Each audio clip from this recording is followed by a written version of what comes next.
Hi friends, welcome to the Monday Baker. I am Erica, your host, and today we're going to be making the most amazing chocolate cake ever.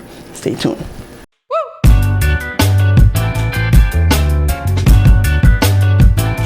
This is a very easy recipe to make. Just mix your dry ingredients first, combine them with your wet ingredients, ready to bake, and that's it.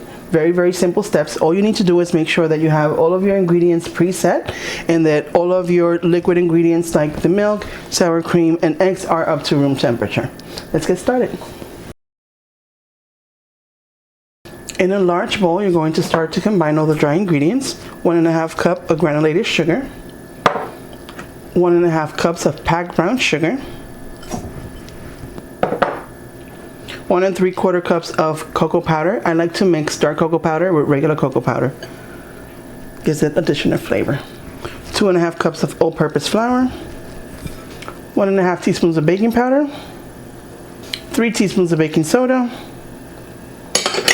and 1 1/4 teaspoon of salt. Oops.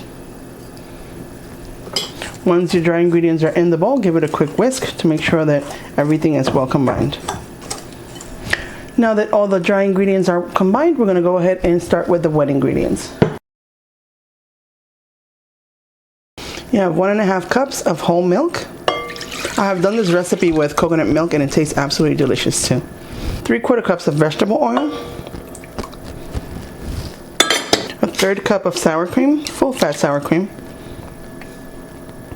3 large eggs plus 2 egg yolks, 2 teaspoons of vanilla, the good kind. Now go ahead and whisk all the ingredients until they're incorporated. You can make this recipe by hand like this, or you can go ahead and make it using your mixer or your hand mixer, whatever it is. You know, I like to do it this way because it's just so much easier and it's a lot less mess to clean up later. Okay, now your wet ingredients are fully incorporated. This cake is almost ready. Oh, the batter at least. Now we're going to go ahead and add our wet ingredients to our dry ingredients. I like to add them little by little to make sure that there's no lumps and that everything on the bottom gets mixed into it. And let's just drop it all in. Give it a good mix. Make sure that you mix the batter thoroughly so that you don't find yourself with any flour or dry ingredient lumps in the batter. Now that the batter is fully incorporated with no lumps, we're going to go ahead and add the melted chocolate.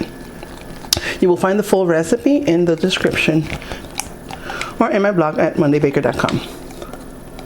Now to tie all these flavors together, we're going to go ahead and add 1 cup of hot, fresh brewed coffee.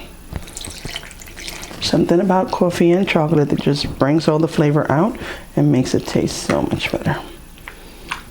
You're going to end up with a very loose batter. Don't worry about it. It's just going to make the cake extra soft and delicious. Look at this beautiful velvety batter. So for this batter, I'm going to use 3 8-inch pans.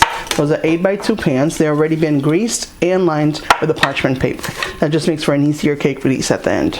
Fill each pan about 3/4 of the way. You want to leave some space in the pan for the cake to grow and not overflow and make a giant mess in your oven.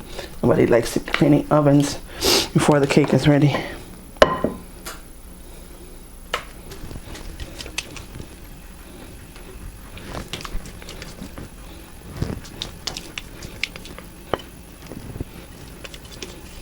I like to use a digital kitchen scale towards the end to make sure that all the cakes are the same weight. So that way when you do your layers, all the layers will be even and the cake will look beautiful.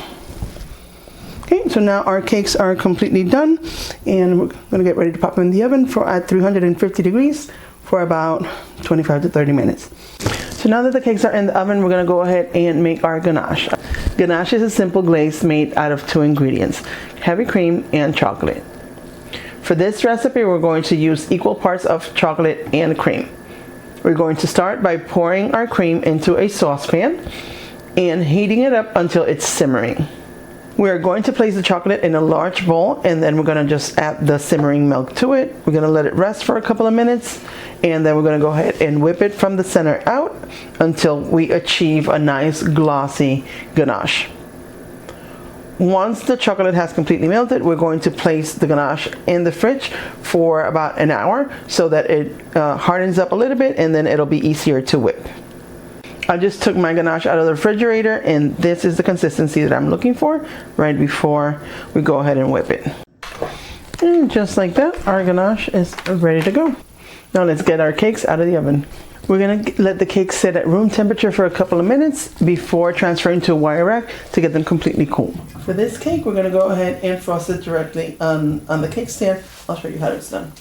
Just place a dollop of the ganache on the bottom of your cake stand so that the cake doesn't go running anywhere. Just hold it steady. I like to place it towards the back so that I have a little bit of space on the top, on the front part of the cake. Just for presentation. An offset spatula and a bench scraper is the only two things that you're going to need to decorate this cake. We'll place a little bit or a lot of it of this ganache in the center of the cake. This is going to be a 3-layer super chocolatey cake. Can't wait to taste it. Can't wait for you to taste it. At this point, you can go ahead and add some sprinkles to your cake, some fresh fruit to the cake. You can go ahead and add a little bit of more liquid ganache to it. Whatever it is that you want to fill your cake with. Some Oreos, I've done that one and it's absolutely delicious. Okay, so let's just top it with the second layer of cake. I like to go ahead and press the cake down a little bit to make sure that, you know, it's setting in place. And we're just going to repeat the first step, right?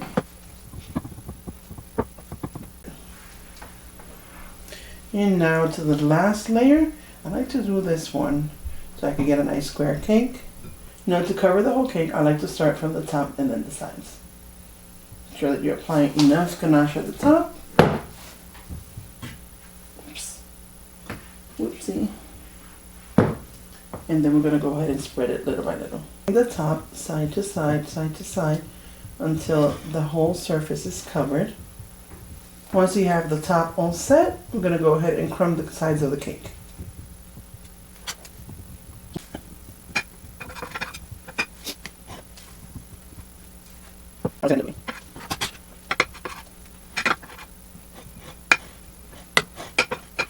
And just press it at a nice angle, you know, and then just go around, smoothing the cake down. And that is just it. Look how nice and smooth this gets so fast. And then for the top, I go from the outside in, just to get crisp edges from the outside in.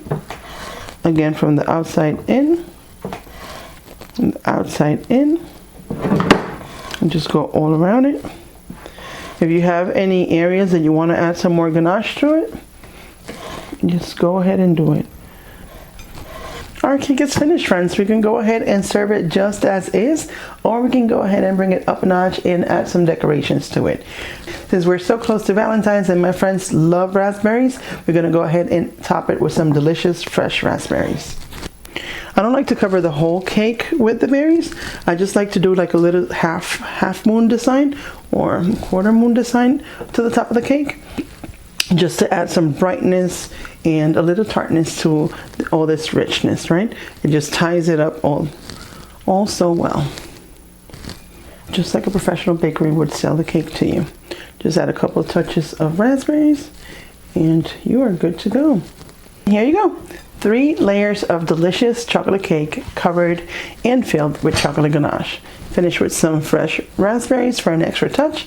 You're set to go. Let's give it a taste. I think I need a bigger plate. Are you ready? Let's go. Look at this beauty. Ready to give it a taste? I am.